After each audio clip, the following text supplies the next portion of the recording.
Encourager ne veut pas dire applaudir aveuglément. Faire confiance ne veut pas dire se taire. Aimer son pays ne veut pas dire défendre l'indéfendable. Notre premier réflexe doit être d'observer, d'analyser ou d'encourager. J'ai emprunté ces mots d'un ami d'Afrique, à qui d'ailleurs je dis merci. Comme je n'ai que quelques minutes, je vais dire quelques mots sur le système de santé et ensuite principalement sur Rodrigue. Madam Speaker, as we consider the 2026-2027 national budget, it is important that we continue to invest in initiatives that strengthen health systems, promote gender equality, and ensure equitable access to sexual and reproductive health services. Continued attention to HIV prevention and treatment services, domestic violence prevention, adolescent health programs, robust data systems, and evidence-based policymaking remains essential if Mauritius is to sustain progress towards achieving Sustainable Development Goals 3 and 5. The SADC Parliamentary Forum Governance Program on SRHR, HIV, and AIDS demonstrates the important role that Parliament can play in promoting accountability, strengthening oversight, and fostering multi-sectoral partnerships. Through the establishment of a national working group, which I presently chair, Madam Speaker, capacity building activities, stakeholder engagement, and support for discussions on the domestication of regional instruments, including the SADC Model Law on Gender-Based Violence, the program has contributed towards strengthening parliamentary engagement on health, gender equality, and social development priorities. I besides commend the initiative of the Deputy Prime Minister, who has introduced yesterday in the National Assembly the Domestic Abuse Bill. The menstrual leave in this budget is also a bold measure aligned to these objectives. I commend also the commitment of Honorable Bechu to improve health services. Continued parliamentary oversight will remain important to ensure that resources allocated to these sectors are efficiently utilized, equitably distributed, and responsive to the evolving needs of the population, thereby contributing to a healthier, more inclusive, and resilient Mauritius, including Rodrigues. I therefore welcome sustained commitment towards initiatives that support evidence-based decision-making and advance our national, regional, and international commitments in the areas of sexual and reproductive health and rights, HIV, and AIDS. Madame la Présidente, maintenant, avec votre permission, je vais parler de Rodrigue.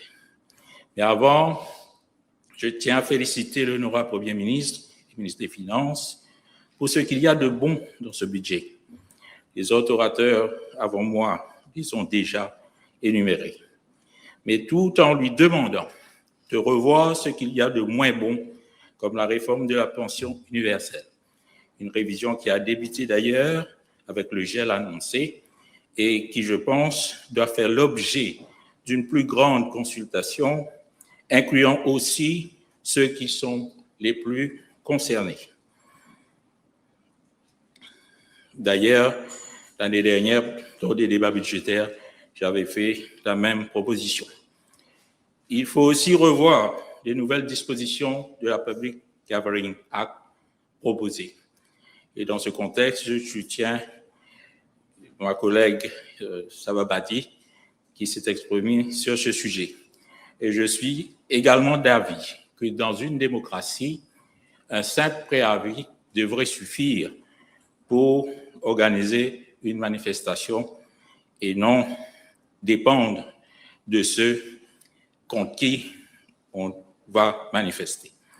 Je ne vais pas revenir sur ce que mes collègues ont dit sur Rodrigue et auquel j'adhère pleinement. Cependant, en tant qu'un des représentants du peuple résilient de Rodrigue, ma voix doit aujourd'hui faire écho aux réalités uniques, aux défis et aux aspirations de notre île. Madame la Présidente, notre vision d'indépendance économique. Certains tentent souvent de présenter les allocations financières à Rodrigue comme une simple forme d'assistance sociale. Permettez-moi de corriger immédiatement ce récit réducteur. La nature n'a pas doté Rodrigue de vastes réserves minérales, ni d'industries lourdes, mais notre économie repose entièrement sur 4 piliers solides: l'agriculture, la pêche, l'artisanat et le tourisme. Investir à Rodrigue n'est pas un fardeau national. C'est une expansion stratégique du PIB de notre République tout entière. Pour parvenir à une indépendance économique, nous ne pouvons pas simplement dépendre des subventions. Nous devons transformer nos défis en opportunités à forte valeur ajoutée qui diversifient notre économie et renforcent notre résilience climatique. Dans le secteur du tourisme, le budget doit financer activement notre transition vers une destination d'écotourisme durable de premier plan. En lançant un fonds vert pour l'écotourisme, nous pourrons aider les gîtes locaux à moderniser leurs infrastructures, à adopter les énergies renouvelables et à attirer des voyageurs internationaux à fort pouvoir d'achat. De plus, nous devons interconnecter nos secteurs. Nous devons financer un programme d'intégration agritourisme qui relie directement nos agriculteurs traditionnels qui produisent nos fameux limons, notre miel biologique et nos haricots rouges à notre secteur hôtelier. Cela garantira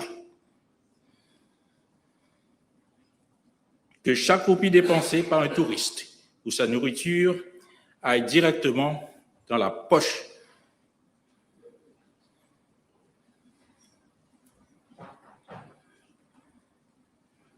de l'agriculteur. De nos planteurs locaux. Voilà. Excusez-moi. Il est temps d'affronter la réalité climatique. Rodrigue est confronté à des sécheresses graves et prolongées qui menacent notre mode de vie traditionnel. Nous ne pouvons lutter contre la nature, nous devons donc la contourner. Nous demandons un budget qui abandonne l'agriculture pluviale et investisse massivement dans des infrastructures intelligentes et résilientes face au climat. Premièrement, une allocation budgétaire pourrait servir à la construction de micro-usines de dessalement solaire interconnectées, dédiées exclusivement à l'agriculture. Ces usines alimenteront des réseaux d'irrigation goutte à goutte, automatisés dans des zones agricoles clés.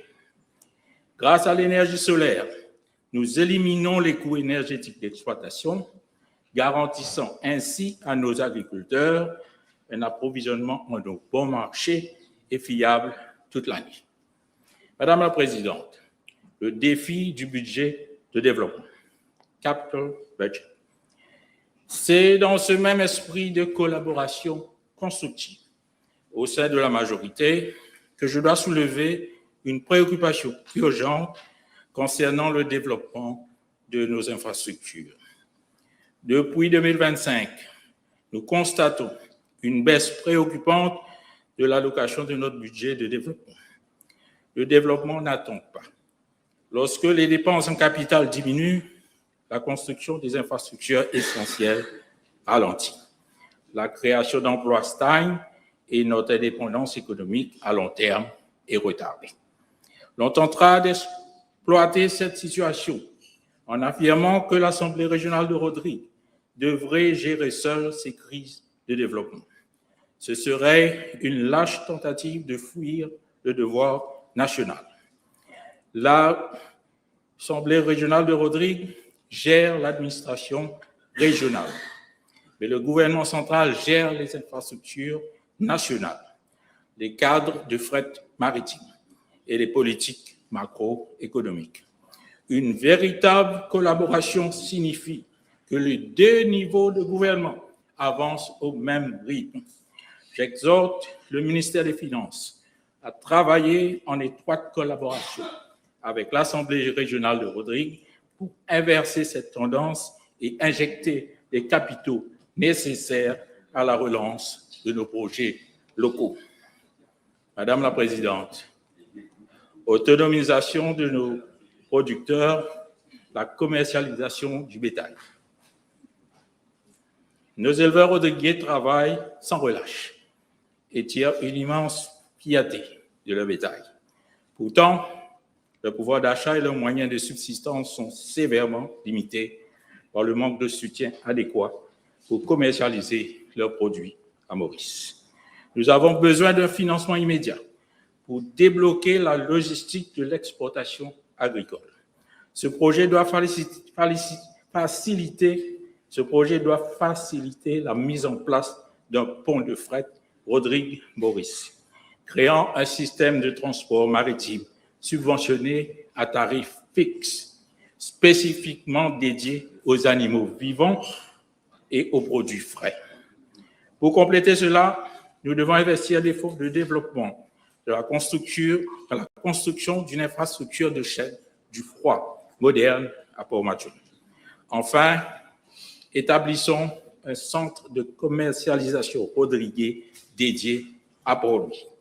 Cela permettra à nos agriculteurs de contourner les intermédiaires et de vendre directement aux consommateurs mauriciens, garantissant ainsi les marges bénéficiaires équitables qu'ils méritent amplement.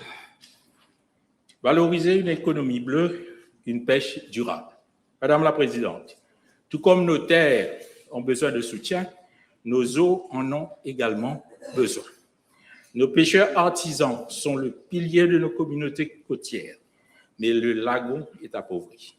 Pour atteindre l'indépendance économique, nous devons développer notre économie bleue de manière durable. Premièrement, nous devons injecter des fonds dans notre programme de subvention pour la flotte hors lagon, afin de doter nos pêcheurs des équipements et de la formation nécessaires pour s'aventurer en toute sécurité au-delà de la barrière de corail en haute mer.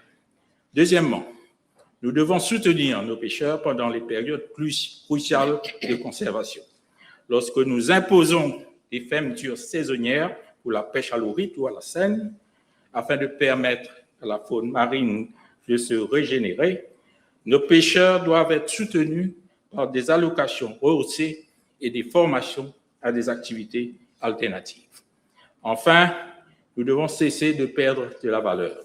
Nous devons investir des capitaux pour construire des chambres froides alimentées à l'énergie solaire dans nos débarcadères locaux et implanter une usine de transformation de poissons certifiée éco-responsable à Rodrigue.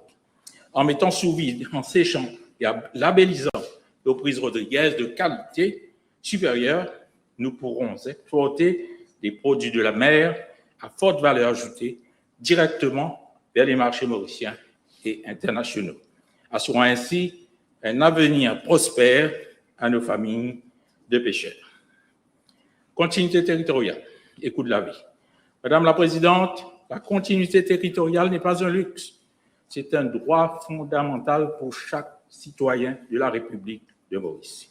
Une famille rodriguaise ne devrait pas faire face à des désavantages structurels ou à des coûts plus élevés pour les services de base par rapport à une famille vivant à Port-Louis ou à Quatre-Bornes. Actuellement, notre population souffre d'un coût de la vie nettement plus élevé, directement causé par des frais de fret et de transport maritime exorbitants. Notre île dépend entièrement des produits importés. Et lorsque le coût du fret augmente, c'est le prix du panier de la ménagère qui prend l'ascenseur. De plus, je dois aborder la récente réduction et l'incertitude entourant la subvention sur les billets d'avion. Le pont aérien entre Rodrigue et Maurice est notre ligne de vie. Ce n'est pas un voyage de loisirs. C'est ainsi que nos étudiants se rendent à l'université, que nos malades accèdent à des soins médicaux spécialisés et que les familles restent unies. Réduire cette subvention impose un fardeau financier injuste aux familles Rodriguez et freine directement notre secteur touristique. Nous exigeons une véritable continuité territoriale, garantissant exactement la même accessibilité, les mêmes infrastructures et les mêmes structures de coûts pour tous les services que ceux dont bénéficie l'île Maurice. Madame la Présidente, un budget ne vaut que par son exécution. Actions speak louder than words. Même lorsque les fonds sont légitimement alloués à Rodrigue, nous sommes souvent confrontés à des retards administratifs majeurs dans le déblocage des fonds. Ces goulots d'étranglement bureaucratique paralysent directement notre capacité de dépense. Le temps que les fonds arrivent chez nous compte, le coût des matériaux a augmenté à cause de l'inflation et les calendriers des projets sont compromis. Je demande instamment un mécanisme plus souple, décentralisé et plus agile pour le décaissement des fonds afin que l'Assemblée régionale de Rodrigue puisse exécuter son mandat efficacement. Et je conclus, un avenir construit ensemble. Nous sommes une seule République.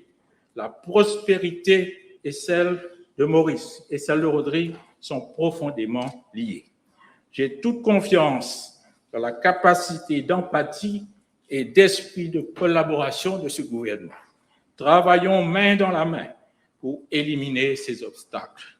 Garantissons notre continuité territoriale, abaissons notre coût de la vie et donnons les moyens d'agir à nos agriculteurs, nos éleveurs et nos pêcheurs.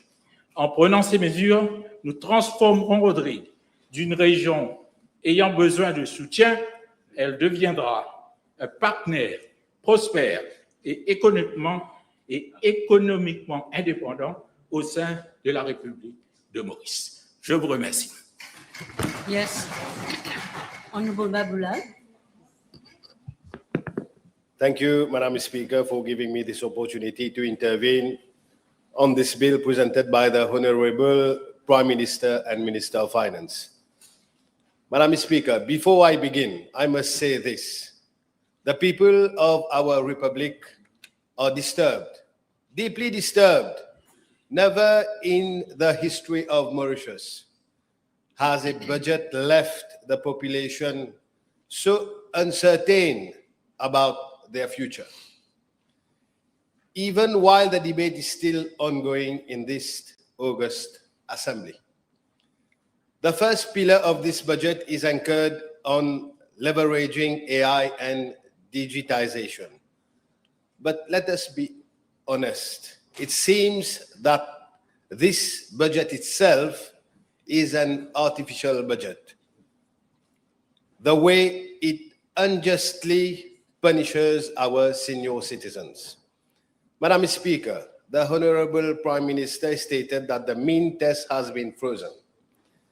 This means the appropriation bill is now short of some 30 billion rupees for this coming financial year. How can we have a proper discussion on all the estimates when everything now has been unbalanced? On top of that, the 10 billion included from the Chagos deal, which is uncertain. In total, meaning we have an uncertain amount of 40 billion rupees. Madam Speaker, the government has made a lot of noise about turning Mauritius into a future-ready economy, heavily leaning on AI and digital services. But there's no supporting infrastructure to implement it. Madam Speaker, how can a country become digitally forward when its youth are grappling with worsening drug scourge and brain drain? Madam Speaker, pensions today account for nearly 25% of government expenditure.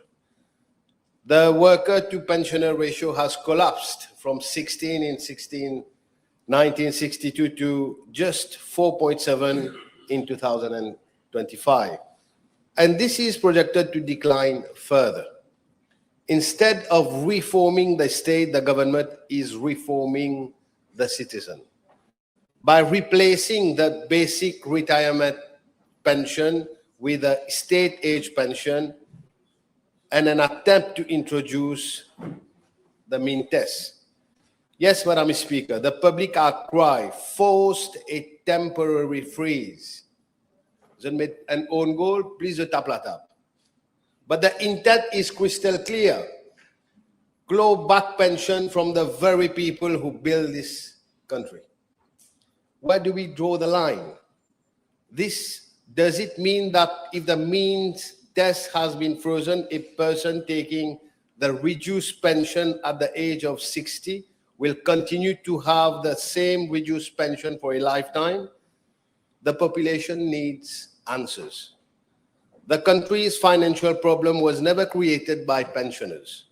It was created by decades of bad decisions, poorly designed projects, and spending whose results no one seriously evaluates.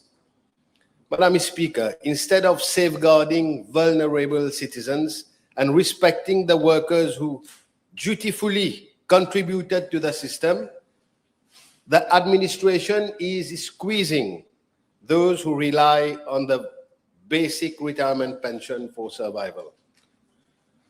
Madam Speaker, the Prime Minister boasted that inflation has decreased to 3.7% in 2025. If this is true, let the government MPs go to the supermarket and tell the single mothers, laborers, and civil servants that this is the case. Madam Speaker, prices of food, electricity, and healthcare remain exceedingly high. Families are being forced to choose between putting food on the table and paying their utility bills. Madam Speaker, 2 billion rupees has been injected into the price stabilization fund. But this is déjà vu, repeated year after year, without robust price controls or meaningful subsidies. Madam Speaker, the government speak of resilience, but the people feel exhaustion. Madam Speaker, a new income tax ban for high earners has been introduced. But what about the middle class? What incentives are there for them? Why charging an additional 5% on insurance? Madam Speaker, indirect taxes remain suffocating. Every shopping cart is taxed.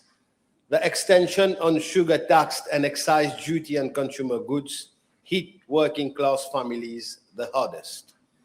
This budget taxes the shopping cart, not the yacht.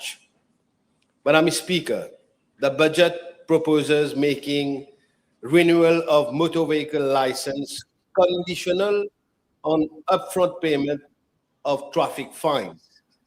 This is a lazy revenue collection. Citizens caught in bureaucratic delays or contesting fines in court will be unfairly penalized. And then, Madam Speaker, the number plate fiasco. Contradictions between the Prime Minister's speech and the Minister of Transport clarification yesterday have created confusion and public outcry. A second phrase, déjà mon goal. Madam Speaker, this budget fails to protect local SMEs from unfair competition and rising operational costs. We are placing too much emphasis on attracting foreign high-impact investments in the new SEZs while neglecting foundational businesses that employ the vast majority of our citizens. Madam Speaker, Mauritius needs structural reforms, not cuts in acquired rights. What our people demand are solutions that touch their daily lives. We must secure our food supply by investing in local agriculture and reducing dependence on imports. Madam Speaker, we must fix our water system by repairing leaking pipes, modernizing reservoirs, and exploring desalination. We must stabilize electricity costs by accelerating renewable energy and reducing reliance on fossil fuels. And above all, we must demand accountability.